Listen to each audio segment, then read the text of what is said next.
कृपा से करूं तरूं, बखान क्या करूं मैं आँखों के ढेर का, चपटी भभूत में खजाना कुबेर का। हे गंगधार मुक्ति द्वार ओमकार तू, भोले ओमकार तू, आयो शरण तिहार शंभु तार तार। शिव कथा कर रही है। एक मानव की देह प्राप्त कर लेना, मनुष्य का शरीर प्राप्त कर लेना एक सरल सा विषय है, पर मनुष्य की देह प्राप्त करने के बाद भगवान की भक्ति कर लेना एक कठिन विषय है।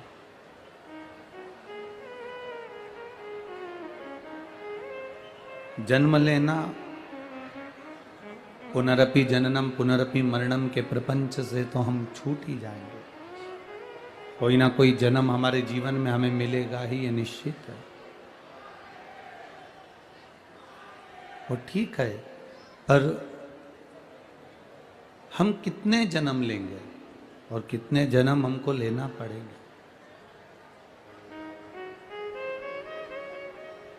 बार बार जन्म लेना, बार बार मरना, फिर जन्म लेना, फिर मरना, फिर जन्म लेना, फिर मरना, ये कहाँ की श्रेष्ठता। शरीर मिल भी जाए मनुष्य का तो भगवत भजन भी तो होना चाहिए।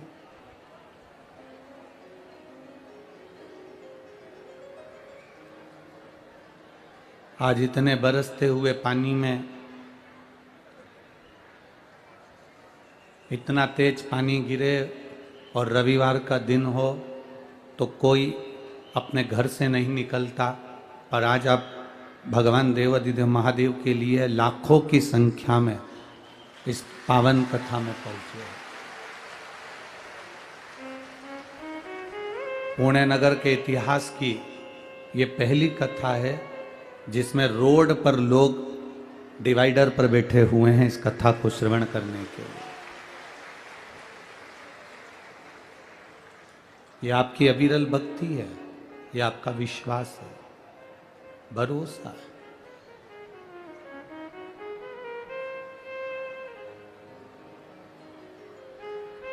बाबा देवाधिदेव महादेव की कथा में आप जहां जिसको जगह मिल रही है वो छाता लगाकर, पन्नी लगाकर, वृक्ष के नीचे जहां जैसी जगह मिली वहां बैठा है। पर आप ये विश्वास मानना कि आपने छाता नहीं लगाया है, ये तो भोलेनाथ जी की कृपा का छाया आपके ऊपर पड़ी हुई है।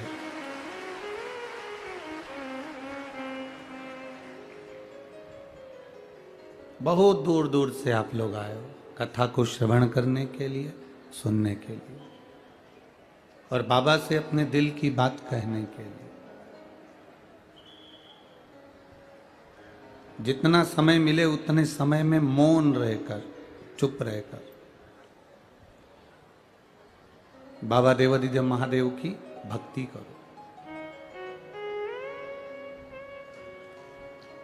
भक्ति और मेहनत हमेशा मौन रहकर करना चाहिए, शांत रहकर।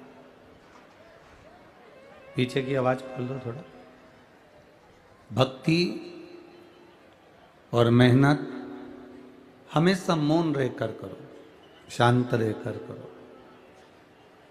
भक्ति और मेहनत जितनी शांत रहकर करते हो, तरक्की उतनी शोर मचाकर तुम्हारे सामने प्रकट होती है, उतनी शोर मचाकर प्रकट। भक्ति में अगर तुम शोर करोगे या मेहनत करने में शोर करोगे कि मैंने तो इतना काम करा, मैंने तो इतना काम करा, तो तुम्हारे को सफलता अच्छी विद्वत्ता में नहीं मिलेगी, प्रबल नहीं मिलेगी। जो बच्चा कहता है ना कि मैं तो दिन रात पढ़ता हूँ, दिन रात पढ़ता हूँ, दिन रात पढ़ता हूँ, नंबर उसी के काम आते हैं। जो शांत रहकर, चुप रहकर अपना विद्या अध्ययन करता रहता, अपनी मेहनत में लगा रहता है, वो बच्चा और अच्छे नंबर से तरक्की की ओर आगे बढ़ जाता है। मौन रहकर मेहनत करो, मौन रहकर भक्ति करो, मौन रहकर मेहनत करो, वो फल अधिक मिलता है उसका। अब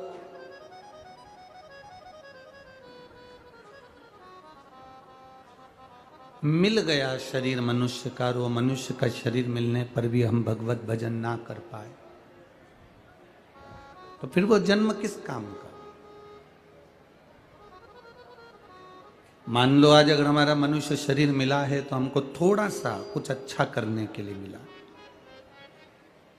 कई लोग कहते हैं गुरुजी हमें दुनिया के लोग बहुत ठोकर लगा रहे हैं।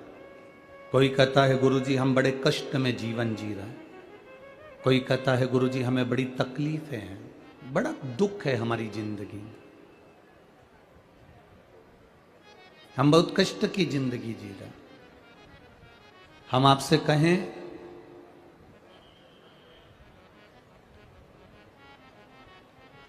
जिसने कड़वी दवाई को खाया है उसी ने रोग पर विजय प्राप्त करी है।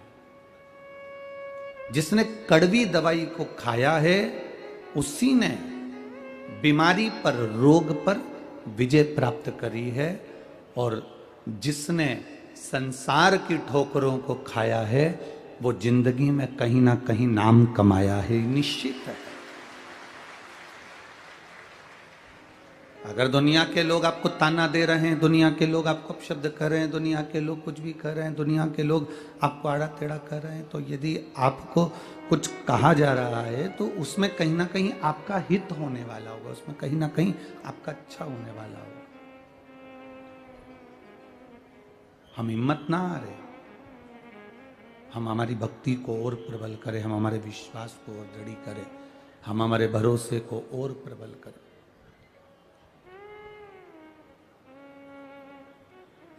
अरे तेरा ही दिया मैंने खाया पिया है, तेरा शुक्रिया है, तेरा शुक्रिया है। मुझे भोले बाबा ने बहुत दे दिया है, तेरा शुक्रिया है, तेरा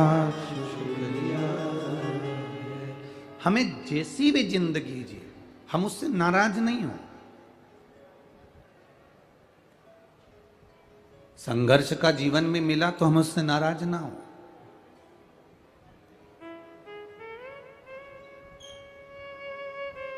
संघर्ष की जिंदगी भी मिले तो हम कभी नाराज ना हो।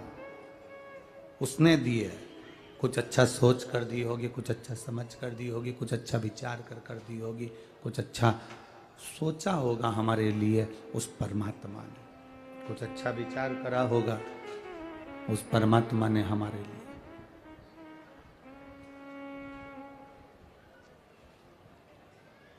बहुत अच्छा जो पुष्प होता है, बहुत सुंदर जो फूल होता है, वो फूल साधारण नहीं होता, या तो कांटों में लगता है, या कीचड़ में खिलता है, या सूर्य की तपन झेलकर सूर्यमुखी हो जाता है, कीचड़ में रहकर कमल हो जाता है, कांटों में रहकर गुलाब हो जाता है। जो बहुत बहुत अच्छा होता है उसकी जिंदगी में कष्ट तकलीफें बहुत आती है, और भगवान जैसे कीचड़ में कमल को ऊपर रखता है, कांटों में गुलाब को ऊपर रखता है, वैसे ही आपको भी परमात्मा हाथ में रखता है। उसमें आप यह ना सोचें कि बहुत कष्टप्रद जीवन है हमारा। एक पत्र आया है, उस पत्र में एक बहन ने लिखा है, पत्र सभी अच्छे हैं।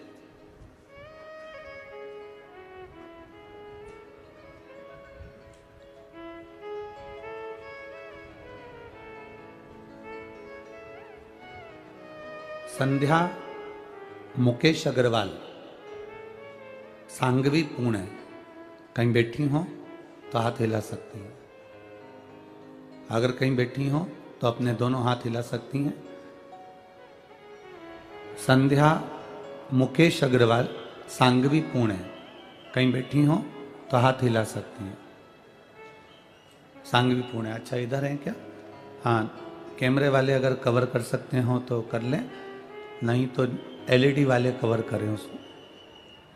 नीचे थोड़ा कैमरा करके एलईडी वाले कवर कर लें। एक बार हाथ हिला तो संध्या बहन।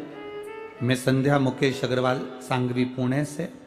हम लोग सांगवी पुणे से हैं गुरुदेव।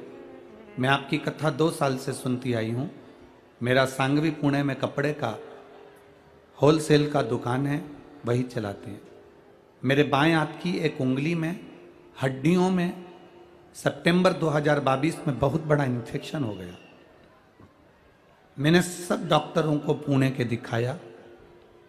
आखिरी में 15 नवंबर को 9 दिन तक पुणे के हॉस्पिटल में रहने के बाद डॉक्टरों ने कहा कि इसका इलाज समझ में नहीं आ रहा कि ये तुम्हारी उंगली बेकार हो रही है और इसमें इन्फेक्शन ज़्यादा बढ़ गया है और ये उंगली बहुत ही ज़्यादा बेकार हो गई है, इसको तुम हैदराबाद ले जाओ।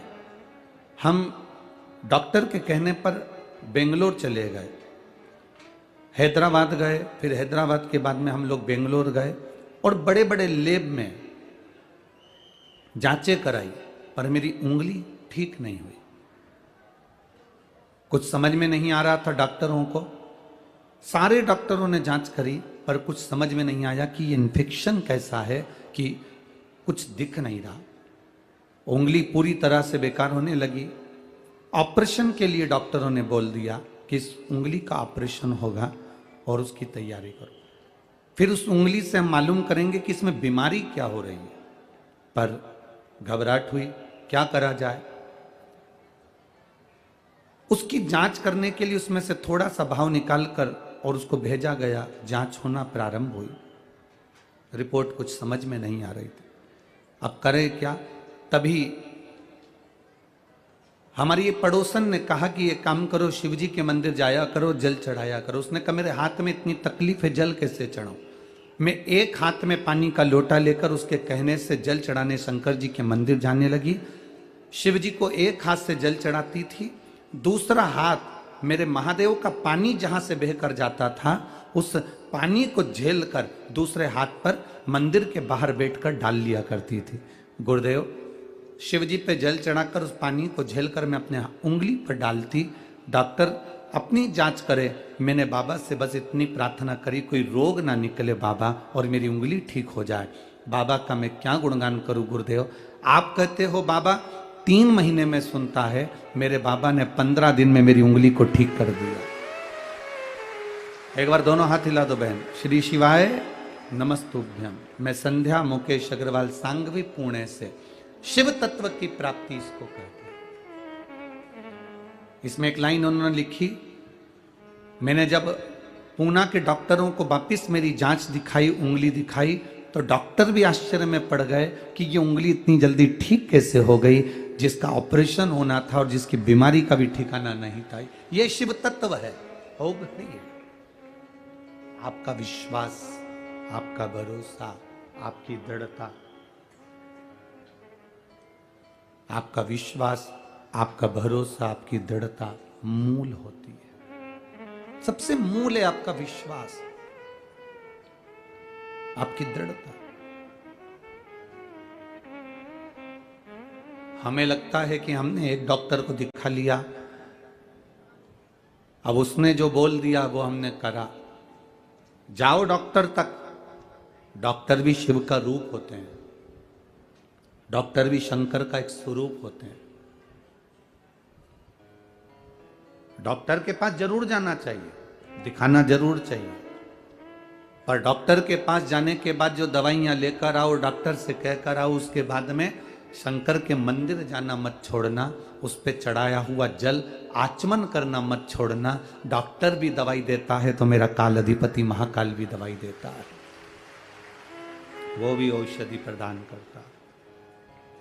उस भरोसे पर जाना कि मेरा शिव मेरे साथ में है, मेरा शंकर मेरा साथ में है।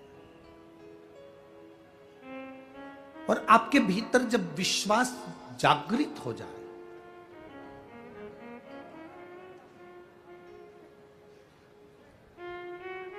दूसरे नंबर पर जो अष्ट विनायक में गिने जाते हैं वो सिद्धि विनायक गिने जाते हैं। बोलो सही है?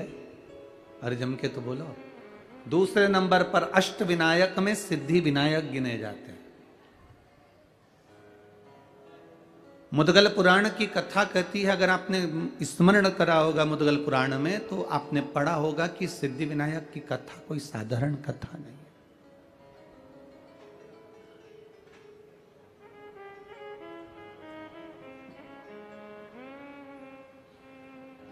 और सिद्धि विनायक मंदिर की विशेषता, उसका ज्ञान, उसका स्मरण हमसे ज्यादा तो आपको आता है, क्योंकि आप पुणे के रहने वाले हो। वो मराठी में क्या कह सकते हैं? सिद्धि विनायक मंदिरची माहिती तुमच्या चांगली आहे।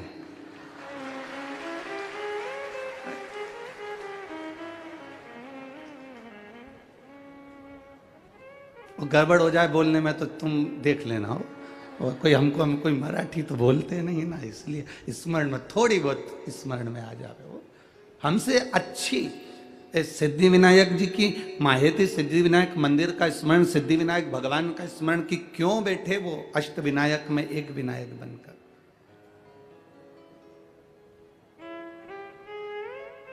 क्यों बैठे? पार्वती जी ने विश्वास के बल पर शिव जी को प्राप्त करा था। कार्तिकेय जी ने विश्वास के बल पर तारकासुर का संहार कर दिया था। सती माता ने विश्वास के बल पर शिव तत्व को प्राप्त कर लिया था। शिव तत्व। जितने यहां आए हैं कथा सुनने के लिए, और जितने आस्था चैनल पर कथा सुन रहे हो, जितने फेसबुक यूट्यूब पर कथा सुन रहे हो, तुम्हारा विश्वास जिस दिन दृढ़ हो गया उस दिन परमात्मा मिल गया। परमात्मा मिलता ही कब है? वो विश्वास के बल पर ही मिलता है, वो भरोसे के बल पर मिलता है। एक छोटे से बच्चे ने एक बात लिखी, उसने एक पत्र में, छोटा सा बच्चा है, देखिए, आशुतोष साहू, कहीं बैठा हो बच्चा तो हाथ हिला सकता है। आशुतोष साहू, मेरी उम्र 7 साल की है। मेरी मम्मी मुझे जल चढ़ाने के लिए शंकर जी के मंदिर भेज देती है, तो मेरी मम्मी से मैंने कहा क्या मेरा केंद्रीय विद्यालय में प्रवेश हो सकता है? मेरी माँ ने कहा अगर तू शंकर का भजन करता है तो तेरा केंद्रीय विद्यालय में हो जाएगा। पहले भी मैं 2-3 बार केंद्रीय विद्यालय के लिए तैयारी करा पर नहीं हुआ, लिस्ट में आता ही नहीं नाम। तो मेरी माँ ने कहा एक लोटा जल तो चढ़ा। मैं जल चढ़ाने के लिए गया, केंद्रीय विद्यालय के लिए मैंने इंटरव्यू आदि सब दिया, पहली लिस्ट आई, परंतु मेरा नहीं हुआ। तो मैंने भी पानी का लोटा उठा के मंदिर में रख के घर आ गया। मेरी मम्मी ने पूछा लोटा कहाँ है? कि मंदिर में दिया। पूछा क्यों? वो खुद उठा के नहा लेंगे। अरे तो उसको लेके आना था ना। गुस्सा हो गया हूं मैं भगवान से, लोटा भर के जल चढ़ाया तो भी नहीं सुना और मेरे लिस्ट में नाम ही नहीं आया। माँ कहती है लोटा वापस लेके आ। मैं लोटा लेकर आया, माँ कहती है मंदिर जाना मत छोड़, नहीं आया नाम अगले साल देखेंगे। बेटा वो लिख रहा है कि मैंने जल चढ़ाना नहीं छोड़ा, बाबा की कृपा का क्या गुणगान करूं गुरुदेव, मेरा एक केंद्रीय विद्यालय में नहीं 3 केंद्रीय विद्यालय में नाम आ गया। यह शिव तत्व है। ओ घड़ी शंभो, देवता देते हैं पल्ला झाड़ कर और मेरा महादेव देता है छप्पर फाड़ कर। जब दिया मेरे महादेव ने कम नहीं दिया, जिसको दिया वो थोड़ा नहीं दिया, जब वो देता है तो बहुता में देता है, बहुता। वो देता है तो बहुता में देता है।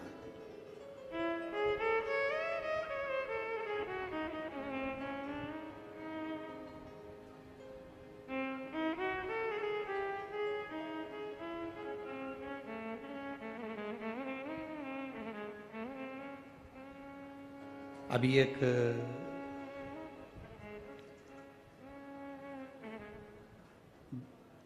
टीआई साहब से उन्होंने हमसे कहा कि गुरुजी आपकी एक लोटा जल बहुत कृपा करने वाला है। जब जब कोई उलझा हुआ व्यक्ति दिखता है तो हम उसको भी कह देते हैं कि तुम्हारे घर के लोगों को बोलो कि एक लोटा जल शिव जी को चढ़ाएं, तो शंकर जी राह जरूर दिखाएंगे, शिव राह जरूर दिखाएंगे।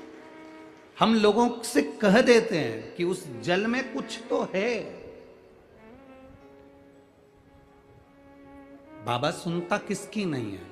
कई लोग आते हैं यहाँ पर, कई लोग बैठे भी होंगे जिन्होंने पशुपति व्रत भी करा होगा, जिन्होंने लोटा भर के जल भी चढ़ाया होगा, प्रदोष का व्रत भी किया होगा, और भोलेनाथ जी नहीं सुने होंगे तो उसको दिल भी दुखा होगा। सुनता किसकी नहीं है?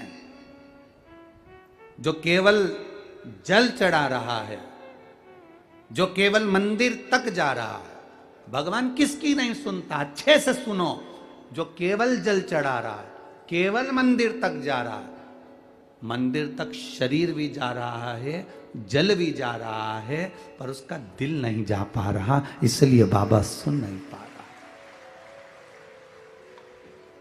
जिस दिन तुम दिल लेकर मंदिर में चले जाओगे, विश्वास लेकर आज भी तो आए हो, लाखों की संख्या में आए हो। अभी हम देख रहे थे आते आते रोड के डिवाइडर पर पेड़ों के नीचे लोग अपना अपना छाता लेकर रोडों पर बैठे हुए हैं, विश्वास लेकर आज भी तो पहुंचे हो। और तुम कहीं पर भी बैठकर कथा सुन रहे हो, तुम्हारा भरोसा, तुम्हारा विश्वास, तुम्हारी दृढ़ता मेरे महादेव के चरणों के प्रति है, इसलिए 3 महीने में झोली भरने की जवाबदारी उस महादेव की है।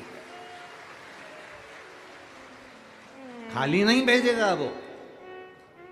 एक क्षण के लिए भी अगर आपने शिव महापुराण की कथा सुनी, और हम तो यहां तक कहते हैं जिन जिन पुलिस कर्मी की, जिन जिन डॉक्टरों की, जिन जिन सिस्टरों की, जिन जिन नगर निगम वालों की, जिन जिन प्रशासनिक अधिकारियों की ड्यूटी भी अगर इस कथा में लगी हुई है, वो भी तारीख लिख के रखना और 3 महीने इंतजार करना कि बाबा ने तुमको उन्नति की सीढ़ी पर चढ़ाया कि नहीं चढ़ाया। शिव तत्व क्या है उसको जाने तो सर। शंकर को हम पहचाने कैसे, शिव को हम जाने कैसे?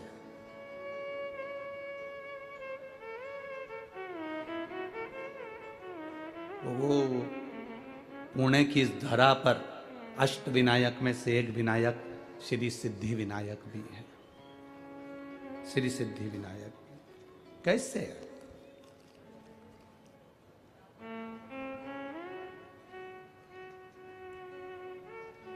एक ब्राह्मणी जिसका पति मर गया, घर में केवल एक बेटी है, केवल एक बेटी,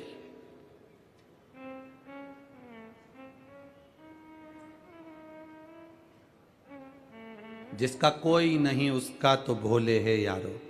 लोग कहते हैं कि ये चले गए तो हमारी जिंदगी का क्या होगा,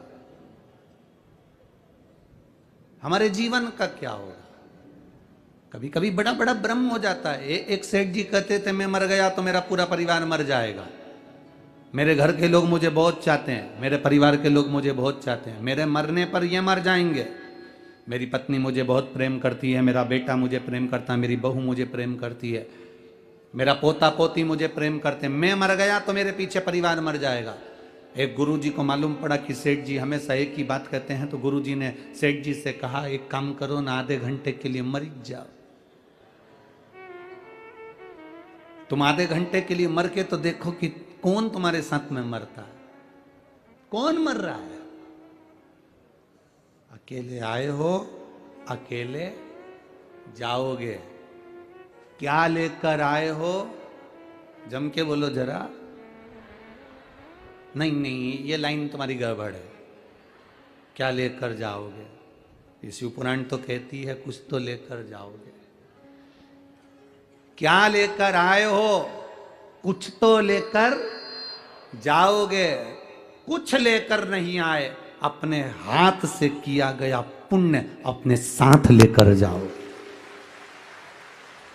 कोई दूसरा नहीं ले जाएगा, अपना पुण्य अपने साथ, अपना भजन अपने साथ, अपनी भक्ति अपने साथ।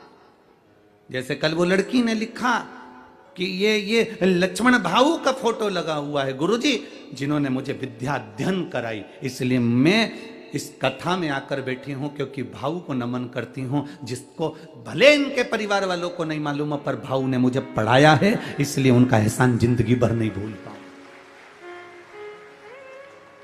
भले परिवार वालों को नहीं मालूम, पत्नी को नहीं मालूम, बच्चों को नहीं मालूम, किसी को नहीं मालूम, क्यों? वो व्यक्ति गया तो उसने कर कर क्या गया है?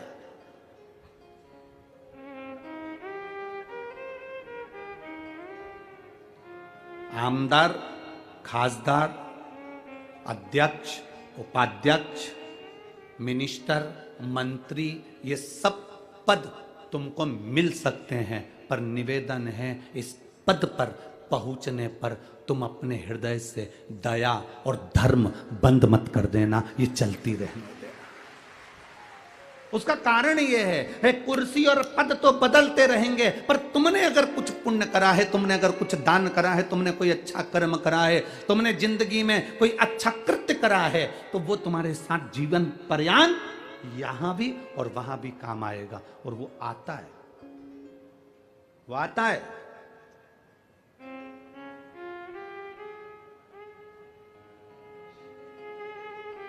ये कथा कहीं और थी और पहुंची कहीं और है। ये लक्ष्मण भाऊ स्वयं इस कथा को अपने दिल में लिए होंगे, इसलिए कथा उनके स्मरण में हो। कुछ पुण्य कर कर गया हो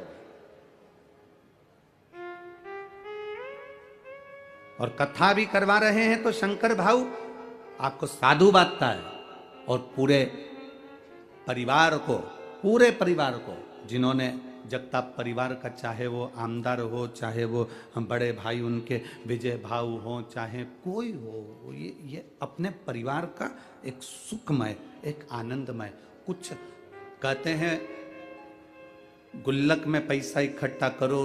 घर में कोई त्योहार होता है तो बच्चा का जन्मदिन होता है तो गुल्लक फोड़ के गिफ्ट लाता है। जब हमारे पूर्वजों का पुण्य की गुल्लक भराती है, तब जीवन में एक बार शिव महापुराण की कथा हो पाती है।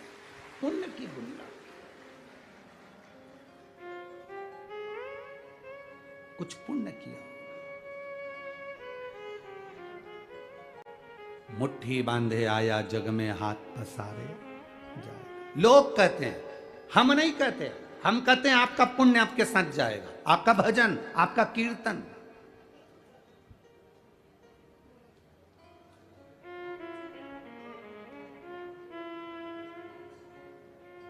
बीमा कंपनी वाले कहते हैं इतने का बीमा करा लो, तुम मरोगे तो घर वालों को इतना मिल जाएगा।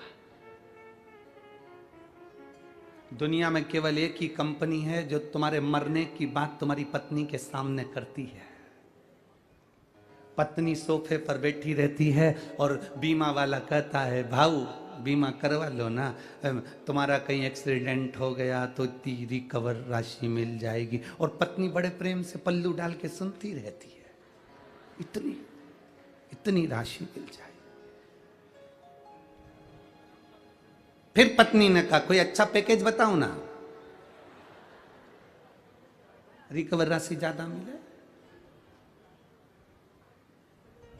सेठ भी ऐसा ही कह रहा था, मैं मर गया मेरे पीछे पूरा परिवार मर जाएगा। गुरुजी ने कहा तू आधा घंटा मर जा। नहीं, मैं काहे को मरूं? अगर मैं मर गया तो मेरी पत्नी को कुछ हो गया, मेरे बच्चों को कुछ हो गया, मेरी पोता पोती को कुछ हो गया, तुम मर तो सही। उसने कहा नहीं मरूं। सेठ जी से गुरुजी करे 5 मिनट आधे घंटे मर जा, बाकी का मुझे देखना है कि तेरा परिवार कितना मरता, मुझे देखना ही है। और अगर मेरे परिवार को कुछ हो गया तो गुरुजी ने कहा जवाबदारी मेरी, तू तो मर। पानी पीते पीते सेठ जी लुढ़क गए। डॉक्टर को बुलाया, थोड़े से रुपए देकर गुरुजी ने कहा तुम यहीं बैठ जाओ और कह दो ये मर गया। डॉक्टर ने भी कह दिया मर गया। पत्नी धाड़ धाड़ के रोने लगी, खूब रो, नई नई डिजाइन में रोई, खूब रो। गुरुजी ने पूछा क्यों रो रही हो सेठानी? सेठानी कहती है मेरा पति चले गया। गुरुजी ने कहा मेरे पास में एक ऐसी बूटी रखी है, मैं तुम्हें दूंगा, तुम खा लेना, तुम मर जाओगी, पति जिंदा हो जाएगा। पति जिंदा। पत्नी रोती रोती बोली इनकी तो उम्र हो गई थी, इनकी तो उम्र हो गई थी। पति जमीन पर पड़ा पड़ा सोचने लगा, भी परसों के दिन कह रही थी तुम कितने हैंडसम लगते, और अब कह रही है कि इनकी तो उम्र हो गई थी। पति उठने ही वाला था, इतने में गुरुजी ने चिमटा खोड़ दिया, पड़े रहे वहीं पर। थोड़ी देर बाद बेटा रो रहा था, तू क्यों रो रहा है? मेरे पिताजी चले गए, ये भी नहीं बता के गए किससे कितना लेना था। अब बाप पड़ा पड़ा मन में सोच रहा इसको लेनदारी की पड़ गई, बाप पड़ा उसकी जरा सा दुख नहीं है। इतने में गुरुजी ने कहा ले बूटी तू खा ले, तू खाएगा तू मर जाएगा, तेरा बाप जिंदा हो जाएगा, पिता जिंदा हो जाएगा। बेटा बोला पिताजी कह रहे थे अब तुम्हें सारा काम संभालना है। पोता रो रहा था, तू क्यों रो रहा है? मेरे दादाजी चले गए, तो अब मुझे कुरकुरा कौन दिलाएगा? तो गुरुजी बोले ले बूटी तू खा ले। इतने में छोटा सा पोता गुरुजी के गले में हाथ डालकर बोला गुरुजी तुम्हारा ना कोई आगे ना कोई तुम्हारा पीछे, तुम नहीं खा लो। और सब मिलके बा गुरुजी को बूटी खिला। अब गुरुजी ने उसको उठाया, उठ जा उठ जा। ये तू कहता था मैं गया तो सब चले जाएगा, लोगों को लगता है मैं कर रहा हूं। सास कहती है मैं जिंदा हूं जब तक घर चल रहा है, जिस दिन मैं मर गई आटे दाल का भाव मालूम पड़ जाएगा। तो मेरा बूढ़ी बूढ़ी माताओं से निवेदन है आधा घंटा मर के तो देखो। तुम जिंदा हो तो भी और मर जाओगे तो भी। हमारे यहाँ की तो रीति बनी है, मरने के पहले और मरने के बाद का समय निकाल कर देखना। मरे भले तुम कहकर मरे कि मैं मर जाऊंगी उसके बाद में आटे दाल का भाव मालूम पड़ जाएगा, पर दुनिया के लोग जानते हैं कि मरने के 12वें दिन ही घर में घी का पीपा, तेल के पीपे, मावा, रबड़ी सब बनेगी और सब नुक्ती और सेव, रायता, चने की सब्जी और पूड़ी सब चकाचक खाएंगे और तेरा फोटो टंगकर उस पे कंडे पे धूप देकर अगरबत्ती लगाएंगे। कौन पूछे किसको? कौन पूछे? तेरा दिन याद करे क्यों रे नर शिव नाम क्यों नहीं जपे। कितने दिन याद करेंगे? केवल 13 दिन। फिर कौन याद कर रहा? किसको याद करे? अपने हाथों से दान करते चलना, अपने हाथों से पुण्य करते चलना। जैसे ये लक्ष्मण भाऊ भले संसार सागर से गए हों, पर उन्होंने अपने हाथों से ऐसा पुण्य कर कर गए कि वो जिंदगी का एक आनंद दे गए। पद मिले, प्रतिष्ठा मिले, चूकना मती किसी का भला करने में। दीपावली पर जो आतिशबाजी में सुख नहीं मिलता, दिवाली पर जो फटाके फोड़ने में सुख नहीं मिलता, होली पर जो रंग उड़ाने में सुख नहीं मिलता, गणेश जी को जो लड्डू खिलाने में सुख नहीं मिलता, वो सुख एक गरीब के चेहरे पर प्रसन्नता लाने से मिलता है। एक दुखी व्यक्ति के चेहरे पर प्रसन्नता लाने से मिलता है।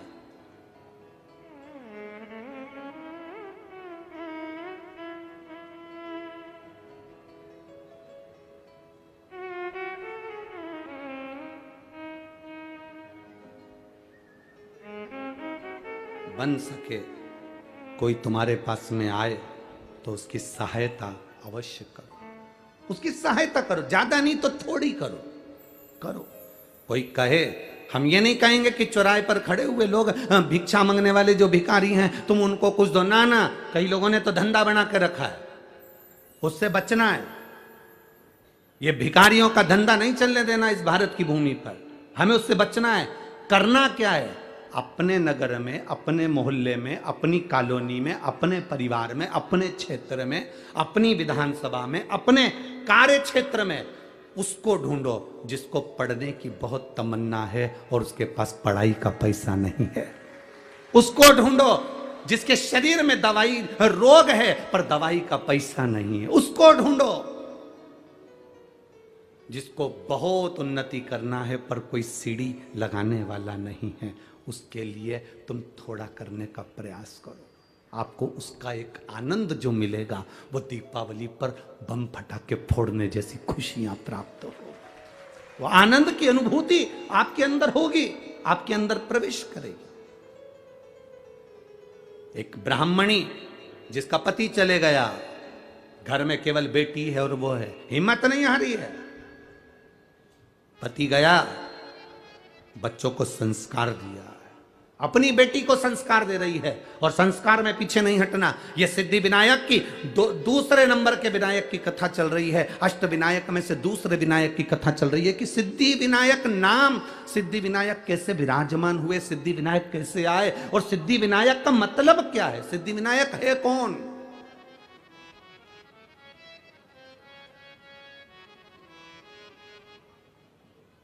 जरा विचार करिएगा। रो रही है बेटी, मां ने पूछा क्यों रो रही हो तुम, किस लिए रो रही हो। मां, जब पिताजी थे ना तो मुझे गोदी में उठाकर स्नान कराने के लिए पवित्र पवित्र तीर्थ में लेकर जाते थे, पर अब मेरे पिता नहीं तो मुझे पवित्र तीर्थ में कौन लेकर जाए, कौन स्नान कराएगा मुझे।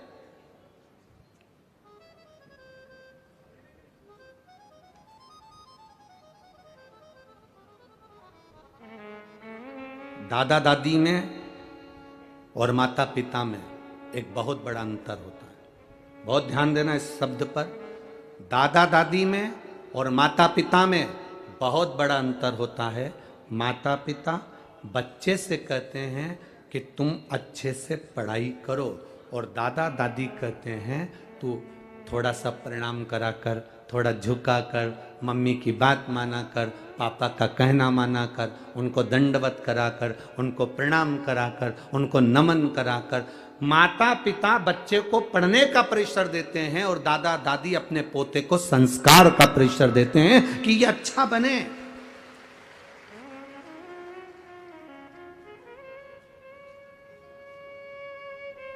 कार किसी के भी घर पर आ सकती है, लोन लो कार लाओ। बोलो री जीजियों, ए पूर्णा वालियों, बोलो सही है कि गलत है। हम पहले एक बार कथा में कहे थे मकान, घर, हाउस और फ्लैट, इनमें बहुत अंतर है। मकान के कान होते हैं,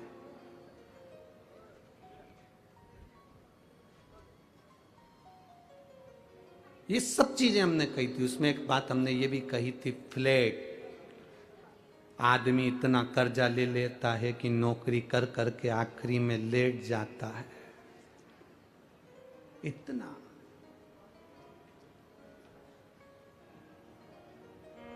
लोन लो, गाड़ी लो, गाड़ी किसी के घर पर भी आ सकती है, कार किसी के घर पर भी आ सकती है। थोड़ा सा पैसा उठा लो, कार आ जाएगी। कार आने में दिक्कत नहीं है, कार किसी के यहां भी आ सकती है, पर संस्कार हर किसी के यहां नहीं आ पाते हैं। हर किसी के घर में संस्कार नहीं आ पाते। कार तो तुम कोई भी ला सकते हो, थोड़ा सा डाउन पेमेंट जमा करना, पैसा थोड़ा सा जमा कर कर कार लेकर आ जाओगे। संस्कार किसी किसी के घर में आते हैं, हर एक के घर में संस्कार नहीं आते। कई लोग यहाँ पर ऐसे भी बैठे होंगे जिनके बच्चे सुबह उठते हैं, प्रणाम करते हैं, तब ऑफिस जाते हैं। बहू उठती है, मम्मी को प्रणाम करती है, नमन करती है। माँ कैसी हो, कोई दिक्कत तो नहीं है, आप पुणे आई हो, अच्छे से रहना माँ, थोड़े दिन के लिए आई हो, कैसी हो माँ। एक बहू वो होती है जिसके घर में माता पिता के संस्कार झलकते हैं और वो अपने घर के बुजुर्गों को आदर देकर चलती है। बेटा वो होता है जो अपने घर के बुजुर्ग को आदर देकर चलता है। और किसी किसी के घर में ऐसा भी होता है कि माँ रह रही है, खा रही है, पर बोलने का समय किसी के पास नहीं है। पिता रह रहा है, खा रहा है, पर बोलने का समय किसी के पास नहीं है। कार ज्यादा होंगी, बहुत कार होगी, उस कार का कोई मतलब नहीं है अगर घर में श्रेष्ठ संस्कार नहीं तो कार की महत्वता कुछ भी नहीं है। क्या महत्वता?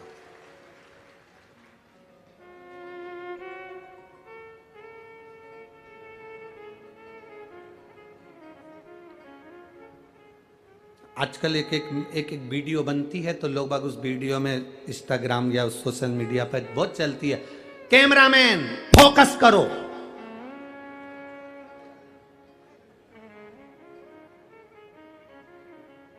वीडियो चलती है उस पर लिखा कैमरामैन फोकस करो। अब हम भी तो कहते हैं शिव भक्त शंकर जी के चरणों पर फोकस करो।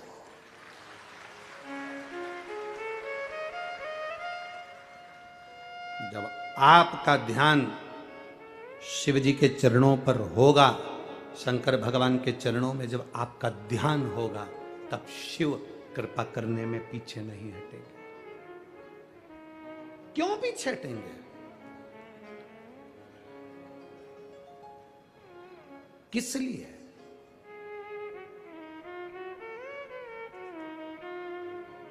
सुबह जब हम मॉर्निंग वॉक में घूम रहे थे तब उस समय पर किसी ने प्रश्न किया, गुरुजी आपको हाथ देखना आता है?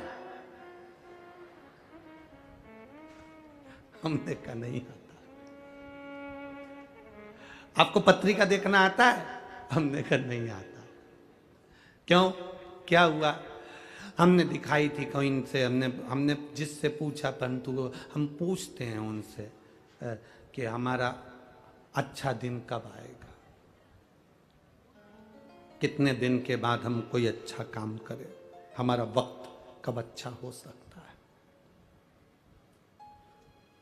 पत्रिका दिखने वाले के पास जाओगे, हाथ दिखाने वाले के पास में जाओगे तो हर व्यक्ति जितने हो, तुम पत्रिका वाले के पास और हाथ दिखाने वालों के पास जाकर पूछते हो मेरा अच्छा वक्त कब आएगा, जरा मेरा भाग्य देखकर बताओ। शिव पुराण कहती है अच्छा वक्त आज ही है, तू आज से ही कोई अच्छा काम चालू कर दे, बस तेरे दिन फिर जाए।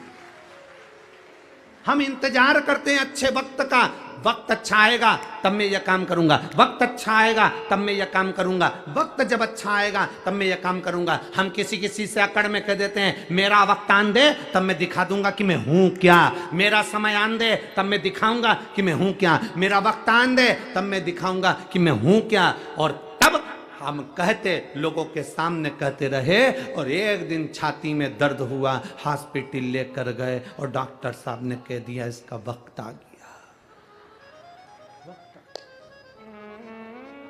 छाती में दर्द हुआ और डॉक्टर ने कह दिया इसका वक्त आ गया। अब समझो कि हम इतनी अकड़ में जिंदगी जी रहे थे, मेरा वक्त आन दे तब मैं बताऊंगा, मेरा वक्त आन दे तब मैं बताऊंगा। परमात्मा कहता है वक्त किसी के हाथ में नहीं है। घड़ी तुम पहन सकते हो, घड़ी में समय तुम देख सकते हो, घड़ी तुम धारण कर सकते हो, पर समय तुम्हारे हाथ में नहीं है। घड़ी तुम्हारे हाथ में हो सकती है पर समय तो महाकाल के काल अधिपति के हाथ में है, उसके हाथ में समय है। घड़ी तुम्हारे हाथ में है पर समय उसके हाथ में। अच्छा और बुरा, तुम किसी से पूछते हो मेरा अच्छा समय बताओ कब आएगा, मेरा हाथ देखकर बताओ मेरा समय अच्छा कब आएगा, मेरा वक्त कब अच्छा आएगा, मेरी पत्रिका देखकर बताओ मेरा वक्त कब अच्छा आएगा। पूरी जिंदगी दिखाते रहना और ये पूछते रहना कि वक्त कब अच्छा आएगा। शिव महापुराण की विद्येश्वर संहिता कहती है वो वक्त कभी नहीं आता। आज जो है, अभी जो है, जैसा आज है इसमें तू ऐसा कर कर निकल जा कि आज के बराबर कोई वक्त तुझे पूछना ही नहीं पड़े और तू उन्नति की सीढ़ी पर चढ़ जा।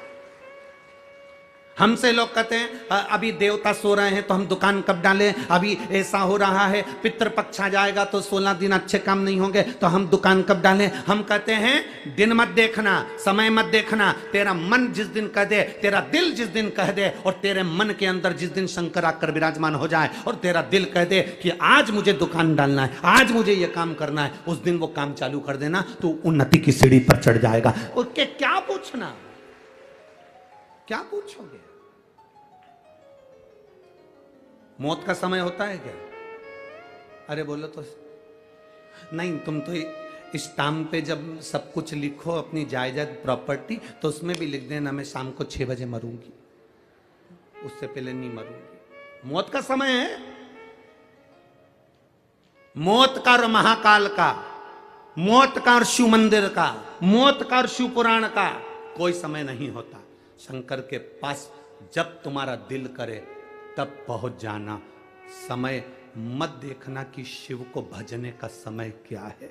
जब तुम्हारा मन करे, फ्री हो, 2 मिनट का समय मिल गया, घर का सारा काम हो गया, मालूम पड़े टीवी पर कथा आ रही है तो सुन लो, नहीं आ रही है तो मुख से 2 बार श्री शिवाय नमस्तुभ्यम कह।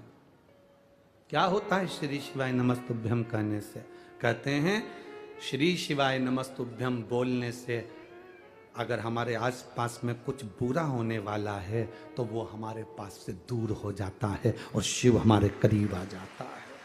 शिव मेरे पास में, औघड़ी शंकर मेरे करीब में है, शिव तत्व मेरे पास में है, तो शिव मेरे करीब में हो।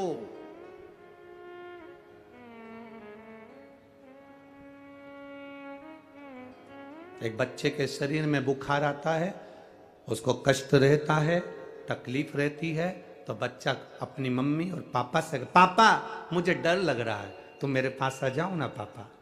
माँ मुझे डर लग रहा है, मम्मा तुम मेरे पास आ जाओ ना। काका मुझे डर लग रहा है, तुम मेरे पास आओ ना। काकी मुझे डर लग रहा है, तुम मेरे पास आओ ना। छोटे छोटे मुलगा मुलगी एक शब्द कह देते हैं, छोटे छोटे बच्चे एक शब्द कह देते हैं, आई मुझे डर लग रहा है, मेरे पास आओ ना। भाऊ मुझे डर लग रहा है, मेरे पास आओ ना। और जब तुम्हारी जिंदगी में दुख की घड़ी चल रही हो, कोई राह नहीं सूझ रही हो, कुछ भी तुम्हें दिख नहीं रहा हो, बहुत बहुत टेंशन में जिंदगी चल रही हो, तब महादेव के मंदिर में जाकर कहना, बाबा बहुत डर लग रहा है, तुम मेरे पास आओ ना। शिव को बुलाओ, बाबा बहुत डर लग रहा है, तुम मेरे पास आओ।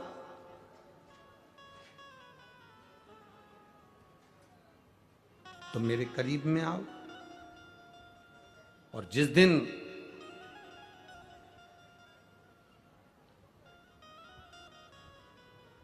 बाबा को तुम दिल से पुकारोगे, वो तुम्हारे सम्मुख में होगा, तुम्हारे नजदीक। पर हमारी आदत इतनी विचित्र है ना कि हम बाबा को अपने पास बुलाने में उतना समय नहीं लगाते जितना समय हम निंदा और बुराई में लगाते। शिव की भक्ति में और अपनी मेहनत में, शिव की भक्ति में और खुद की तरक्की में, किस किस चीज में? जम के बोलो जरा। शिव की भक्ति में और खुद की तरक्की में इतना वक्त लगा दो, इतना वक्त लगा दो कि दूसरे की निंदा करने का और बुराई देखने का वक्त ना बचे।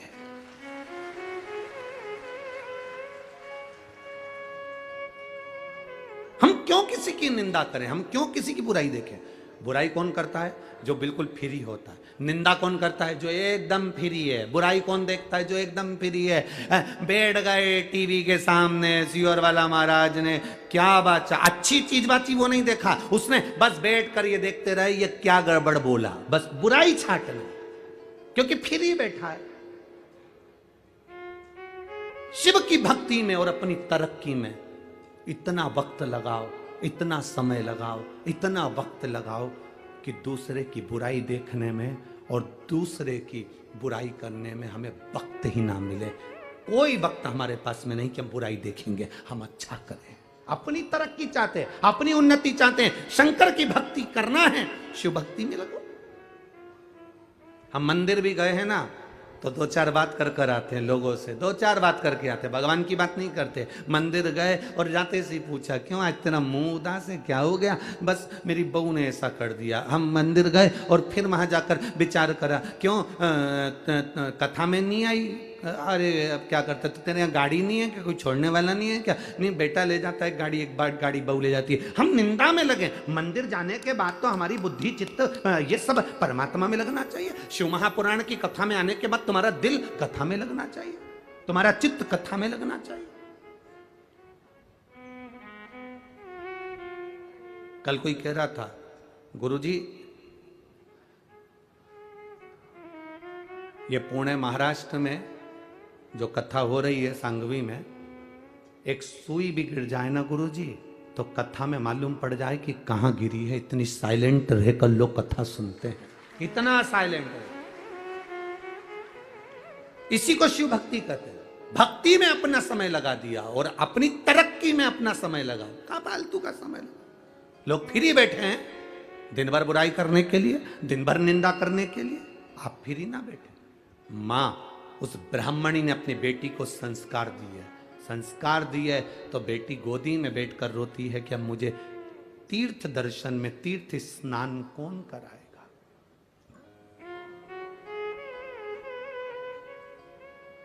बच्चों का दिल बड़ा निर्मल होता है। उस बच्चे ने जैसे लिखा, बच्चे ने अपने पत्र में लिख दिया कि मैं तो लोटा ही नहीं रखी आया। अभी ये निर्मल मन है बच्चे का, ये बच्चे के मन में पाप नहीं है।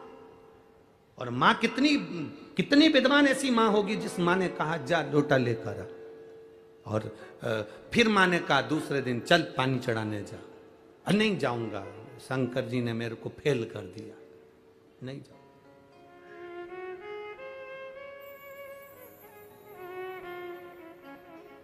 अब उस बच्चे को कौन समझाए, रिजल्ट में फेल हो सकता है पर उसकी करुणा में तू पास हो गया, उसकी दया में तू पास हो गया। कौन समझाए उस बच्चे को। लोटा लेकर आ गया, रख दिया। ये विश्वास, दृढ़ता। ये एक पत्र और है बड़ा सुंदर, देखिए उस पत्र में एक बहन ने लिखा,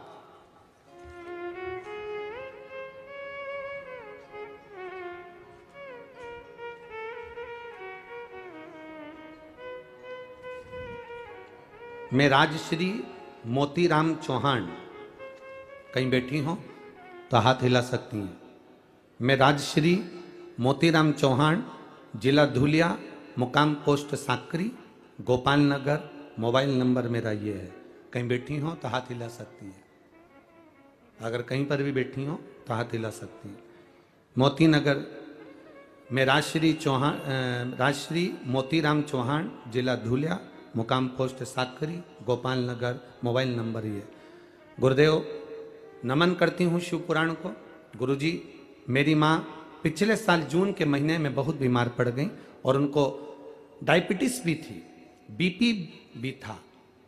उसकी वजह से उनकी आंखों की रोशनी भी कम हो गई, चले के बराबर गई। वह बहुत बीमार पड़ गई, इसलिए उन्हें हम डॉक्टर के पास लेकर गए और उनकी सोनोग्राफी कराई। सोनोग्राफी की रिपोर्ट में आया कि गर्भाशय में गठान है। उस गठान का थोड़ा सा जल निकाल कर जांच करवाई तो उनको कैंसर बताया गया। जब कैंसर बताया तो कैंसर 4th स्टेज का, चौथे स्टेज का कैंसर उनको बता दिया गया। अब चौथे स्टेज का कैंसर सुनकर सब हिल गए गुरुदेव। डॉक्टर ने कहा कि अब बहुत देर हो चुकी है, इनके पहले से ही कहीं ना कहीं आपको जांच कराना थी और 4th स्टेज का कैंसर है, बचना तो मुश्किल है। आप रेडिएशन कराइए और इस ऑपरेशन को करा लीजिए। 4th स्टेज का कैंसर, 60 वर्ष की उम्र से पार मेरी माँ करें क्या। घर आ गए दवाइयाँ लेकर, बाबा के मंदिर जाना प्रारंभ करा। हमारे पड़ोसी ने कहा मेरे पास सीहोर का रुद्राक्ष रखा है, उसको पानी में गलाओ तांबे के लोटे में, रात भर पानी में गलाकर सुबह उस पानी को शिव जी पर चढ़ाना, उस पानी को तुम्हारी माता को देना। सत्य में तुम्हारे पास सीहोर का रुद्राक्ष है? हाँ, लेकर जा। मैंने रुद्राक्ष लिया, लेकर आई और पानी में गलाकर अपनी माता को शिवजी पे चढ़ाकर जल देना प्रारंभ करा। दूसरी बार जांच कराने के लिए हम उसी हॉस्पिटल में गए जहां 4th स्टेज का कैंसर था। डॉक्टर को दिखाया तो जब 4th स्टेज का कैंसर वापिस डॉक्टर को दिखाया तो डॉक्टर उस जगह पर देखकर कहता है अब ये कैंसर 1st स्टेज पर आ गया है, 4th स्टेज पर नहीं बचा है। डॉक्टर ने इलाज करना प्रारंभ करा और बाबा की कृपा का मैं क्या गुणगान करूं, आज मेरी मां ठीक है, इसलिए बाबा को हम नमन करने आए। यह शिव तत्व है। ओ घड़ी कहीं बैठी हो तो हाथ हिला सकती है, उधर है हाथ हिला सकती। शिव तत्व अगर कैमरे की निगाह में आ जाए तो ठीक है, बाबा की कृपा। शिव तत्व है, ओ घड़ी है शिव। थोड़ा जीवन में संघर्ष आ सकता है, थोड़ी तकलीफ आ सकती है, और ऐसा नहीं संघर्ष नहीं आएगा। भगवान भी तो परीक्षा लेता है। आप कथा सुनने बैठो, बार बार जल वृष्टि हो, फिर रुके, फिर जल वृष्टि हो, वो परीक्षा ले और तुम्हारा चित्त, तुम्हारा मन कथा के तत्व में डूबा रहे, ये बड़ी विचित्रता का आनंद है। थोड़ा संघर्ष कर सकता है जी, थोड़ा कष्ट।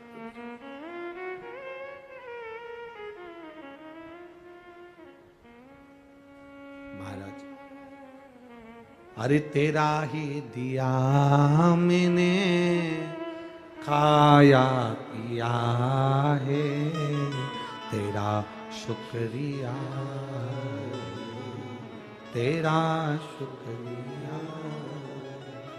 मुझे भोले बाबा ने बहुत दे दिया है, तेरा शुक्रिया, तेरा शुक्रिया।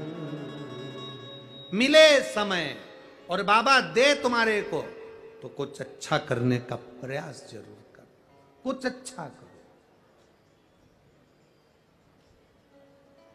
वो कितना सुंदर एक भजन की लाइन में आप लोग कहते हो ना कि भला किसी का, जम के बोलो जरा, भला किसी का कर ना सको तो बुरा किसी का मत करना,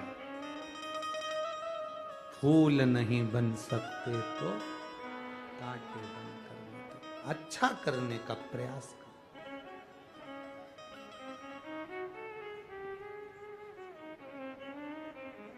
प्रयास करो हम अच्छा करें, प्रयास करो हमारे हाथों से कुछ अच्छा हो। बहुत कठिन होता है दूसरे को बदलना, पर शिव महापुराण की कथा में ये सिद्धि विनायक जो दूसरे नंबर का, अष्ट विनायक में दूसरे नंबर के विनायक की जो कथा चल रही है, ये हमें सीख दे रही है,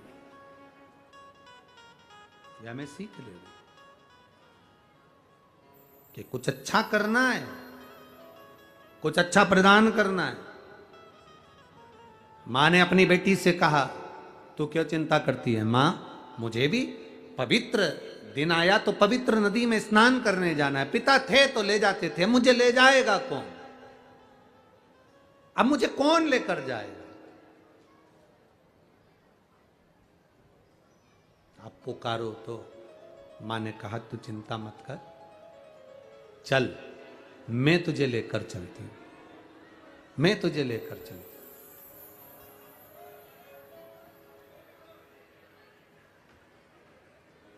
कल से थोड़ा सा ये दिए प्रज्वलित मत करा करो, थोड़ा आंच तेज हो जाती है ना, उसमें तेल होता है, थोड़ा सा उधर करो, दीप दूर कर लो।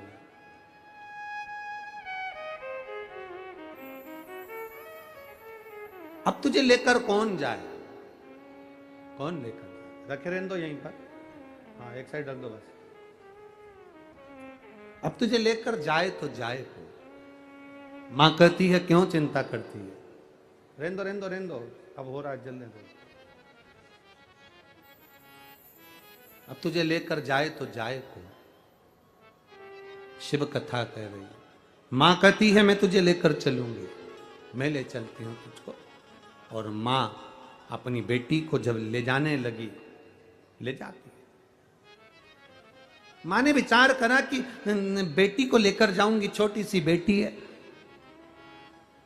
मात्र 7 वर्ष की उसकी उम्र है, केवल 7 वर्ष की उसकी उम्र है, छोटी सी बेटी है, भूख लगेगी रास्ते में। एक काम करती हूं, घर में बासी रोटी रखी हुई थी, बहुत सावधानी से सुनना, सिद्धि विनायक भगवान की इस कथा को भादों के महीने में मिल रही है तो ये जिंदगी का एक आनंद देने वाली है। बासी रोटी घर में रखी हुई थी, मां ने, ब्राह्मणी ने उस बासी रोटी को चूरा करा, चूरा कर कर उस बासी रोटी को चूर कर उसमें थोड़ा सा गुड़ मिला लिया, उसमें थोड़ा सा गुड़ मिलाया और गुड़ को मिलाकर उसका लड्डू तैयार करा मां ने। 4 लड्डू मां ने बनाए, 2 बेटी खा लेगी, 2 मैं खा लूंगी।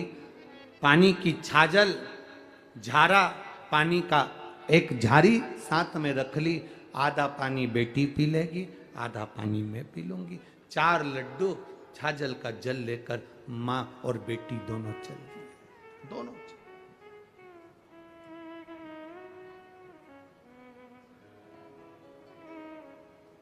और लगन तुमसे लगा बैठे, जो होगा देखा जाएगा, तुम्हें अपना बना बैठे, जो होगा देखा।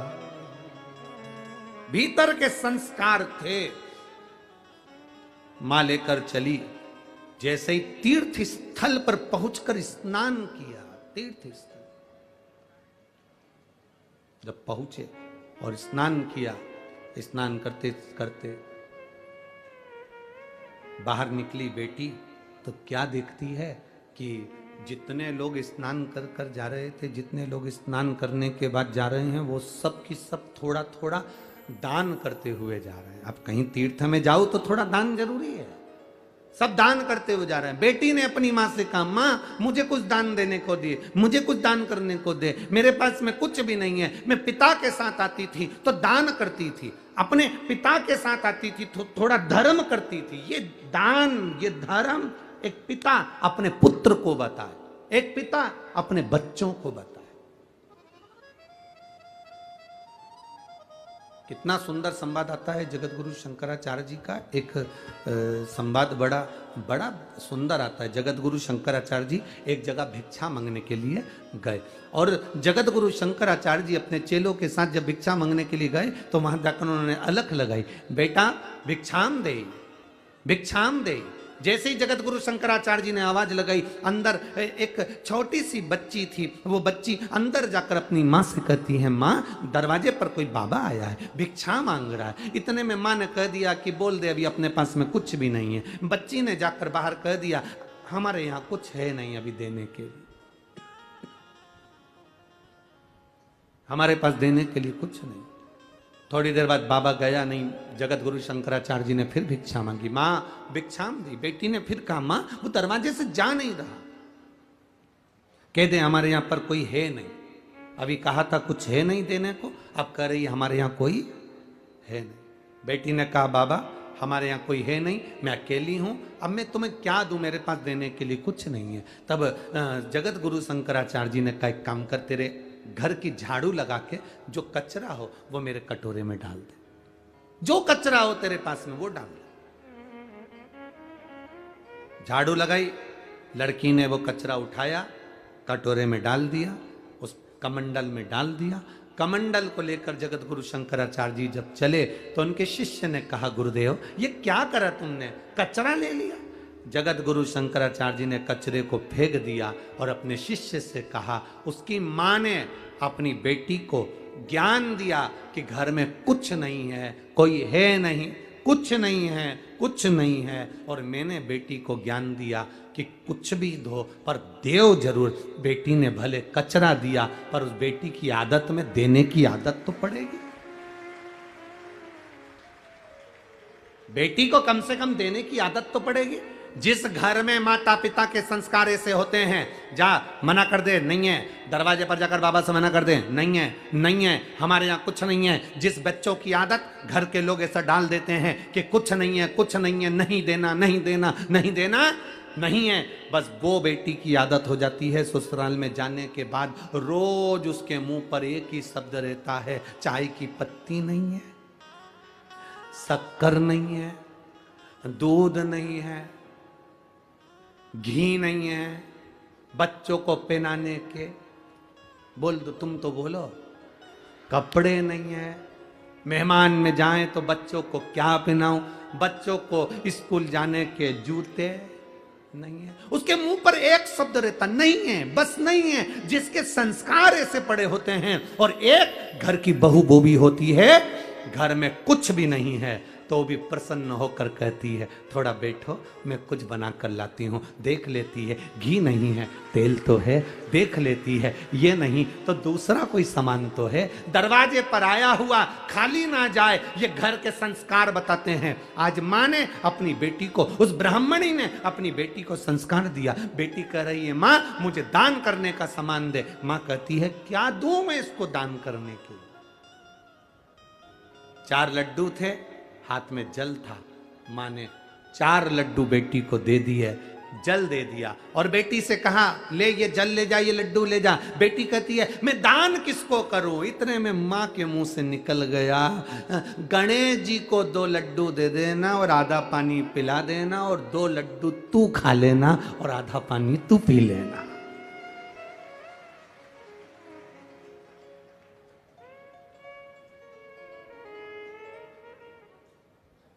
ये संस्कार है। ये नहीं कहा कि, कहा गणेश जी को 2 लड्डू दे देना और आधा पानी तू पी लेना और आधा पानी गणेश जी को पिलाना, ले जा जा। अब बेटी दान के लड्डू, वो बासी रोटी के चूरा करे हुए 2 लड्डू, 4 लड्डू लेकर गई। 2 किसके हैं? जम के बोलो जरा। गणेश जी के। और 2 किसके हैं? लड़की। आधा पानी किसका? गणेश जी का। आधा पानी बेटी लेके चली।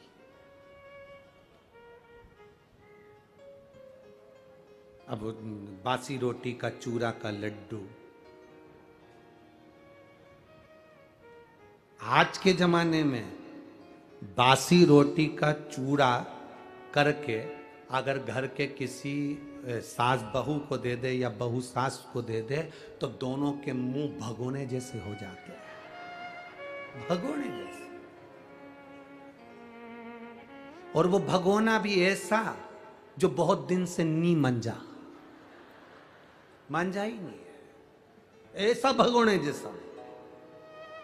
और इंतजार करती है बहू, इंतजार करती है अपने पति को, देख लो तुम्हारी मम्मी को, मेरे को 4 दिन घर में काम नहीं करना था ना, तो मुझको बासी रोटी खाने को दी है। मैं रजस्वला धर्म से हो जाती हूं तो मुझे खाने को भी ठंडी रोटी मिलती है। और फिर इधर सास भी कह देती, देख ले तेरी बहू को, मुंह में दांत नहीं तो भी बासी रोटी खाने को देती है। बेचारा पति बीच में मंदिर के घंटे की तरह टंगा है।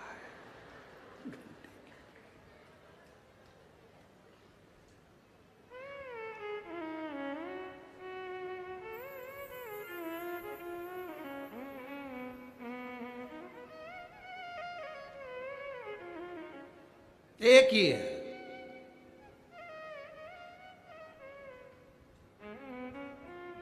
पूरे मंदिर में जितनी भी सामग्री होती है वो महिलाओं के नाम पर होती है। पूजा, रोली, मौली, हल्दी, तुम जितनी भी थाली, अगरबत्ती, जितनी भी नाम निकलेंगे महिलाओं के नाम पर निकलेंगे। किसी ने पूछ लिया था, पूरे मंदिर में जो भी सामान है वो महिलाओं के नाम पर है, पुरुषों के नाम पर कुछ नहीं। हमने कहा है घंटा, कैसे नहीं? एक है, वो घंटा है, टंगा, जो आता है बजा जाता। तो भी कभी घंटा शिकायत नहीं करता कि मैं टंगा हूं, बहुत दिन से। और कोई कोई की तो इतनी आदत रहती है, वो जब से 10-20 बार नहीं बजा दे उससे, तब तक उसे चैन नहीं मिलता। घंटा भी कहता है क्यों बजा रही है, इतना क्यों बजा रही है? परेशान क्यों बजा? अब बासी रोटी का चूरा और उसमें गुड़ मिला हुआ और उसका लड्डू बनकर 4 लड्डू माँ ने दे दिए, 2 गणेश के और 2 तेरे। आधा पानी गणेश पिएगा, आधा पानी तू पीना, जा दान कर करा। और बेटी हाथ छुड़ाकर माँ का 7 साल की बेटी भरे उस मेले में से वो बेटी, जो भरचक मेला था, उस मेले में से वो बेटी बाहर निकली।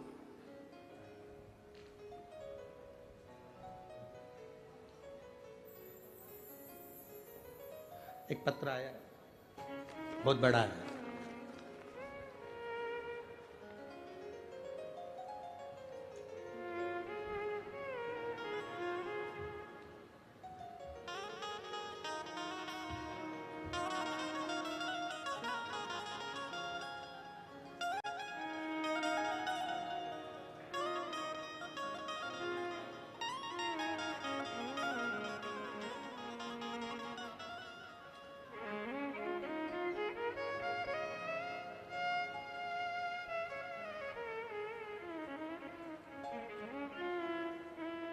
वैभव महादेव पवार, मोहोल जिला सोलापुर।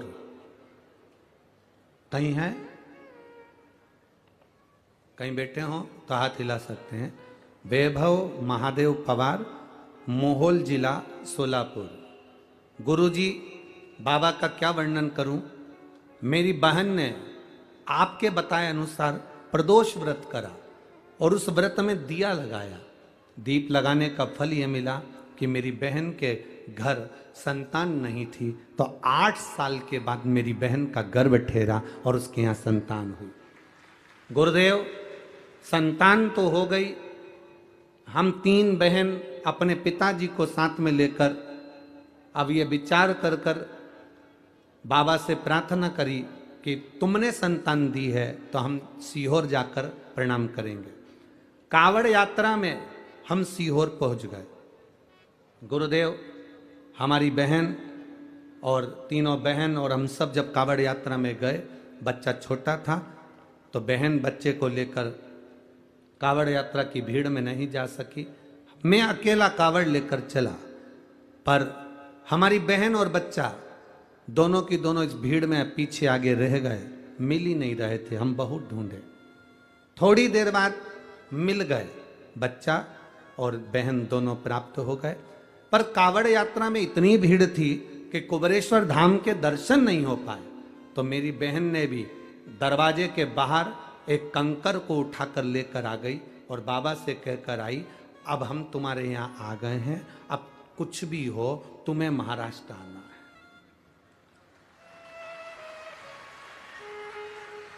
और बाबा से कहकर आई, मेरी बहन यहीं पुणे में रहती है, तो बाबा को निमंत्रण देकर आई कि तुम्हें आना पड़ेगा। और आज हम प्रसन्न इसलिए हैं कि तुम कहते हो गुरुजी, बाबा 3 महीने में सुनता है। कावड़ यात्रा में निमंत्रण देकर आए थे, 1 ही महीने में पहुंच गए। 1 ही महीने। शिव तत्व इसी को कर। आपका विश्वास, आपने अपने बच्चों को क्या दिया है, संस्कार कैसे दिए हैं। हारना तो नहीं सिखाया अपने बच्चों को। ये शिव महापुराण की कथा किसी को हारना नहीं सिखाती। शिव महापुराण की कथा कहती है, जब दुनिया से हार जाओ तब आखिरी में मेरे बाबा कुबेरेश्वर के दरवाजे पर जाकर 1 कंकर की पूजन कर कर आओ। 1 कंकर की पूजन। बहुत लोग कहते हैं कुबेरेश्वर धाम पर शिव जी नहीं बैठे। लोग कहते हैं कुबेरेश्वर धाम पर प्राण प्रतिष्ठा नहीं हुई। कुबेरेश्वर धाम पर अभी पूरी व्यवस्था नहीं है, सब काम चल रहा है, निर्माणाधीन है। ना वहां पर ज्यादा ठहरने की व्यवस्था है, ना वहां पर रुकने की व्यवस्था है, ना वहां पर पूरी कोई व्यवस्था है। वहां तो अभी इतने लेट बात भी तैयार नहीं कि हम तुमसे कह दें कि आपको वहां पूरी व्यवस्था। ना ना ना, वहां तो केवल वहां का कंकर और शंकर, जिसने दिल से, स्थान है कंकर शंकर का, जहां पर हम कंकर की पूजन करते थे शंकर मानकर, उस स्थान पर आप भी बैठकर एक बार दिल से कंकर शंकर की पूजन कर कर आना और दिल से बोल कर आना, बाबा तू मेरे साथ चल, मेरा कल्याण करना और मेरी झोली खुशियों से भरना। वो फिर बुला लेगा, फिर बुलाएगा। क्या है कुबेरेश्वर धाम पर? हम कहते पूरी दुनिया में शिव है, पर कुबेरेश्वर धाम की धरा पर कंकर शंकर है, कंकर शंकर है। शिव की प्राप्ति का केंद्र बिंदु। ले 2 लड्डू तेरे, 2 लड्डू गणेश को दान कर देना। अब मां के मुंह से निकल गया, गणेश को दे देना।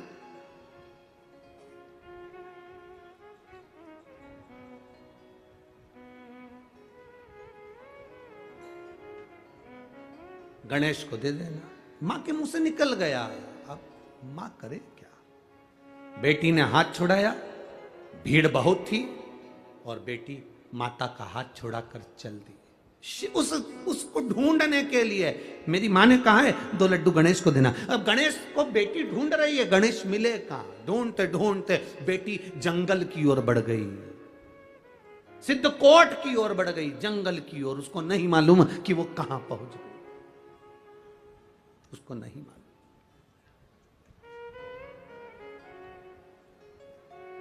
मां बेटी को ढूंढ रही है, बेटी मां को ढूंढ रही है। बेटी मां को नहीं ढूंढ रही, बेटी गणेश जी को ढूंढ रही है। 2 लड्डू देना है, पानी पिलाना है, फिर मेरे को लड्डू खाना है और पानी पीना है, दान करना है मुझे। गणेश जी मिले तो सही। ढूंढते ढूंढते जंगल में पहुंच गई, भीड़ से दूर। भयंकर जंगल, भयंकर वन। बेटी उस जंगल में, उसको भय नहीं है। मां को भय है मेरी बेटी कहां चली गई, पर बेटी को भय नहीं है, क्योंकि वो ढूंढने गणेश जी को गई है। जो शंकर को ढूंढता है, जो परमात्मा को ढूंढता है, उसको वीराने में भी भय नहीं होता। जो संसार को ढूंढता है वो भय खाता है।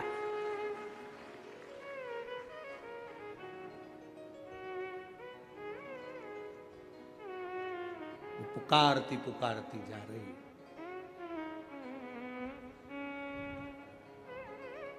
पुकारती। नैनों में जल है बेटी के,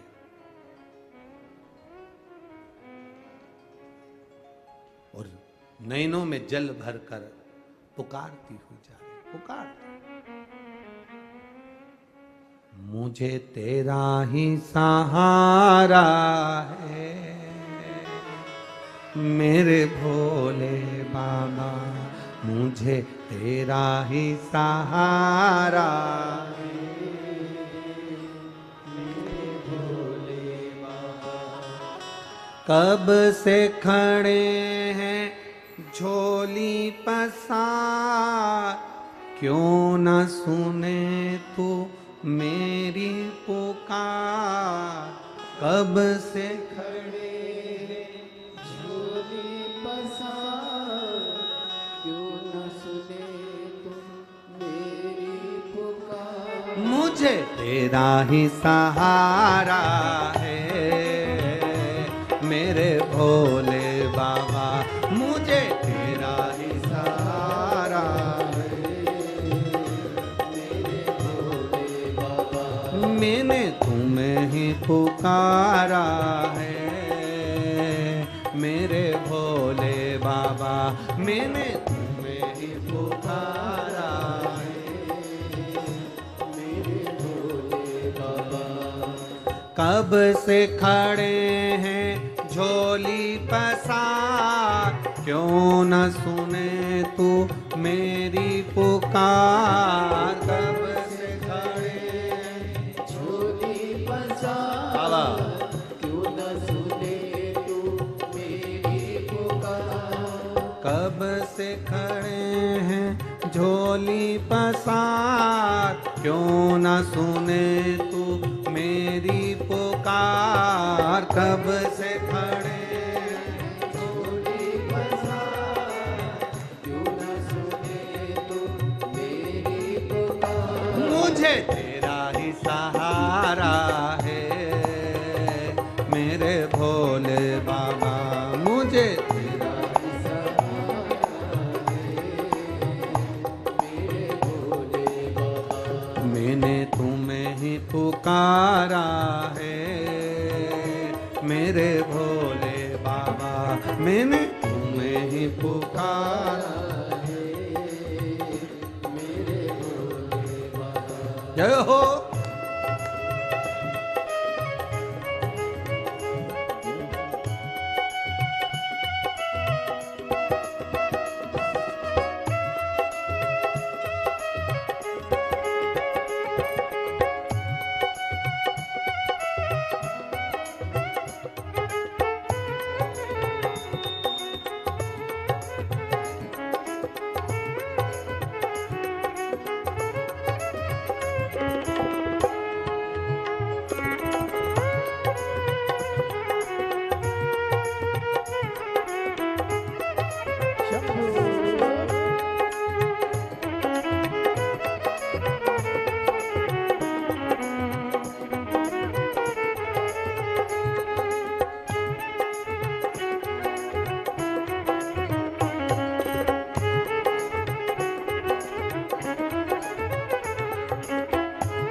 भोले बाबा आ जाए, भोले बाबा तीनों ने पुकारा है, मेरे भोले बाबा तीनों ने पुकारा है, मेरे भोले बाबा। कब से खड़े हैं झोली पसार, क्यों न सुने तो मेरी पुकार। कब से खड़े हैं झोली पसार, क्यों न सुने तो मेरी पुकार। तेरा ही सहारा है मेरे भोले बाबा, तेरा ही सहारा है मेरे भोले बाबा। कब से खड़े हैं झोली पसार, क्यों न सुने तो मेरी पुकार। कब से खड़े हैं झोली पसार, क्यों न सुने तो मेरी पुकार। कब से खड़े हैं झोली पसार, क्यों न सुने तो मेरी पुकार। कब से खड़े हैं झोली पसार, क्यों न सुने तो मेरी पुकार। मुझे तेरा ही सहारा है मेरे भोले बाबा, मुझे तेरा ही सहारा है मेरे भोले बाबा।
लोग अपने हुए क्यों पराए। तेरे सिवा दुनिया में, तेरे सिवा दुनिया में कोई ना हमारा है।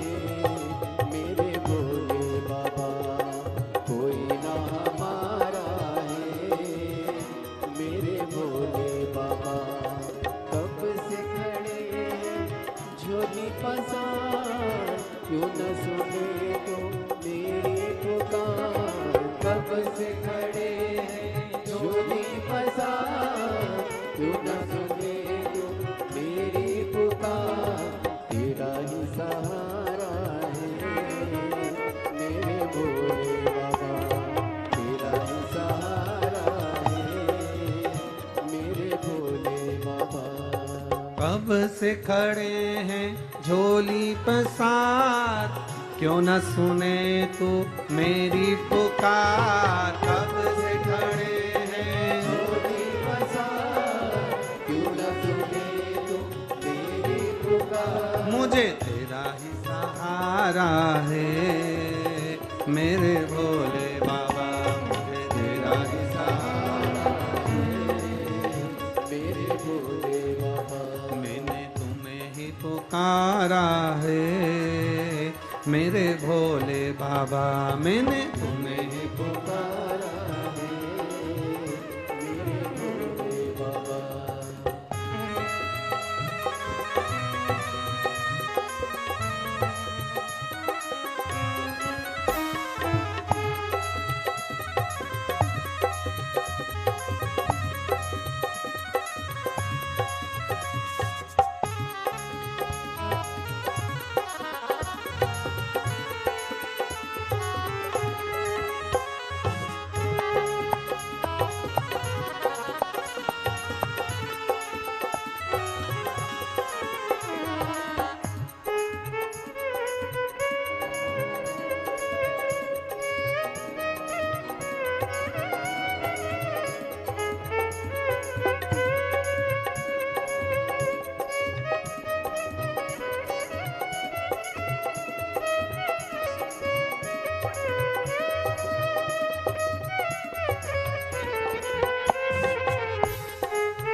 रास्ता न सूझे कहाँ जाए मुसीबत के मारे।